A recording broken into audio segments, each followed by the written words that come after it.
Her actual offspring does not suffice a very motherly woman. Such a woman was Mrs. Batch. Had she been blessed with a dozen children, she must yet have regarded herself as also a mother to whatever two young gentlemen were lodging under her roof. Childless, but for Katie and Clarence, she had for her successive pairs of tenants a truly vast fund of maternal feeling to draw on. Nor were the drafts made in secret. To every gentleman from the outset she proclaimed the relation in which she would stand to him. Moreover, always she needed a strong filial sense in return. This was only fair. Because the Duke was an orphan, even more than because he was a Duke, her heart had with a special rush gone out to him when he and Mr. Noakes became her tenants. But perhaps because he had never known a mother, he was evidently quite incapable of conceiving either Mrs. Batch as his mother or himself as her son. Indeed, there was that in his manner and his look which made her falter. For once, in exposition of her theory, made her postpone the matter to some more favorable time. That time never came somehow. Still, her solicitude for him, her pride in him, her sense that he was a great credit to her, rather waxed than waned. He was more to her, such are the vagaries of the maternal instinct, than Katie or Mr. Noakes. He was as much as Clarence. It was therefore a deeply agitated woman who now came heaving up into the Duke's presence. His Grace was, quote, giving notice, end of quote. She was sure she begged his pardon for coming up so sudden. But the news was that sudden. Hadn't her girl made a mistake, maybe? Girls were so vague like nowadays. She was sure it was most kind of him to give those handsome earrings. But the thought of him going off so unexpected, middle of term too, with never a why or a but, well, in some such welter of homely phrase, how foreign to these classic pages did Mrs. Batch utter her pain. The Duke answered her tersely but kindly. He apologized for going so abruptly and said he would be very happy to write for her future use a testimonial to the excellence of her rooms and of her cooking. And with it, he would give her a check not only for the full term's rent and for his board since the beginning of term, but also for such board as he would have been likely to have in the term's remainder. He asked her to present her accounts forthwith. He occupied the few minutes of her absence by writing the testimonial. It had shaped itself in his mind as a short ode in Doric Greek. But for the benefit of Mrs. Batch, he chose to do a rough equivalent in English. To an undergraduate needing rooms in Oxford. A sonnet in Oxfordshire dialect. Zeek we're thee will into university. Lad, thee'll not find nor bread nor bed that matches them as they'll find right zure at Mrs. Batch's. I do not quote the poem in extenso because, frankly, I think it was one of his least happily inspired works. His was not a muse that could, with a good grace, doff the grand manner.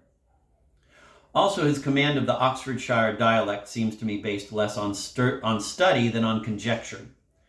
In fact, I do not place the poem higher than among the curiosities of literature. It has extrinsic value, however, as illustrating the Duke's thoughtfulness for others in the last hours of his life, and to Mrs. Batch, the manuscript, framed and glazed in her hall, is an asset beyond price. Witness her recent refusal of Mr. Pierpont Morgan's sensational bid for it. This manuscript she received together with the Duke's check. The presentation was made some 20 minutes after she had laid her accounts before him. Lavish in giving large sums of his own accord, he was apt to be circumspect in the matter of small payments. Such is ever the way of opulent men. Nor do I see that we have a right to sneer at them for it. We cannot deny that their existence is a temptation to us. It is our fallen nature to want to get something out of them. And as we think in small sums, heaven knows it is of small sums that they are careful. Absurd to suppose they really care about halfpence. It must therefore be about us that they care, and we ought to be grateful to them for the pains they are at to keep us guiltless. I do not suggest that Mrs. Batch had at any point overcharged the Duke, but how was he to know that she had not done so except by checking the items, as was his wont? The reductions that he made here and there did not in all amount to 3 and 6 pence. I do not say they were just, but I do say that his motive for making them and his satisfaction at having made them were rather beautiful than otherwise. Having struck an average of Mrs. Batch's weekly charges and a similar average of his own reductions, he had a basis on which to reckon his board for the rest of the term. This amount he added to Mrs. Batch's amended total plus the full term's rent, and accordingly drew a check on the local bank where he had an account. Mrs. Batch said she would bring up a stamped receipt directly, but this the Duke waived, saying that the cash check itself would be a sufficient receipt. Accordingly, he reduced by 1 penny the amount written on the check. Remembering to initial the correction, he remembered also with a melancholy smile that tomorrow the check would not be negotiable. Handing it, with a sonnet, to Mrs. Batch, he bade her cash it before the bank closed. And, he said, with a glance at his watch, you have no time to lose. It is 3:45. Only 2 hours and a quarter before the final races. How quickly the sands were running out. Mrs. Batch paused on the threshold, wanted to know if she could help with the packing. The Duke replied that he was taking nothing with him. His various things would be sent for, packed, and removed within a few days. No, he did not want her to order a cab. He was going to walk. And goodbye, Mrs. Batch, he said. For legal reasons with which I won't burden you, you really must cash that check at once. He sat down in solitude, and there crept over him a mood of deep depression almost 2 hours and a quarter before the final races. What on earth should he do in the meantime? He seemed to have done all that there was for him to do. His executors would do the rest. He had no farewell letters to write. He had no friends with whom he was on terms of valediction. There was nothing at all for him to do. He stared blankly out of the window at the grayness and blackness of the sky. What a day, what a climate. Why did any sane person live in England? He felt positively suicidal. His dully vagrant eye lighted on the bottle of cold mixture. He ought to have dosed himself a full hour ago. He ought to have dosed himself a full hour ago. Well, he didn't care. Had Zuleika noticed the bottle? He idly wondered. Probably not. She would have made some sprightly reference to it before she went.